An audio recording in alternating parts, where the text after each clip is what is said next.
At my blog Upon Hope, a long and thoughtful comment was left from Scotched Earth on the article Politics is Not Beneath Us.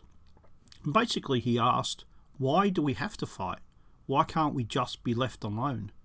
Isn't too much politics the problem with the world as it is today? We've all heard the phrase, nature abhors a vacuum. It's also true in politics. When the right retreats, the left fills that vacuum, which means that every time we say, I don't want to be involved in this issue, the left wins, which in turn means that our lives become less free because we are increasingly living in their world, the world they built because they turned up. It is also true that the future belongs to the people who turn up, which is normally said to encourage people to have families. However, it also means that it belongs to those who are prepared to fight for it. If you want to keep the park at the end of your street, but you never support the people who also want that, you shouldn't be surprised when they start building houses on the site of that former park. We have reached a stage in liberalism where it has turned its back on some of its older ideas like personal liberty and autonomy. Now it believes that we all must believe the same things that they do. To be fair, they've always believed that, but in the past they also believed that in time everyone would agree with them. Now they have accepted that not everyone will agree with them, which means that they now need to enforce conformity, either by telling people what to believe or through fear. The days when you could live a life with little to no interference from politics are over. Even if you submit, you will still never escape their politics, because they believe that they are near the end of their political objectives.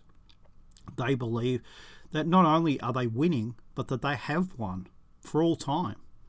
But silly people keep getting in the way, people like you and I, people who aren't on board with their ideas, which means that they cannot let us rest. They must destroy the last opposition to their plans, the only real resistance to their final victory.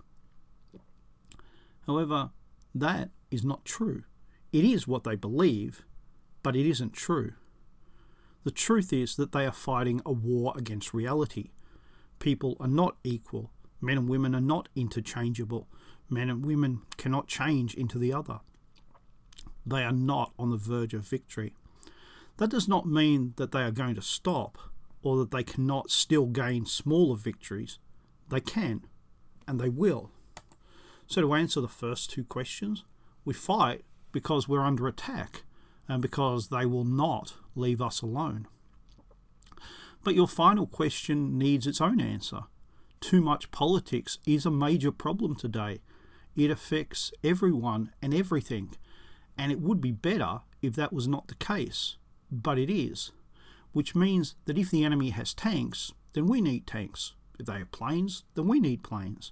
Whatever weapon the enemy has, we need to be able to fight it. Not fighting gives our enemies an automatic victory. Aren't you sick of them winning?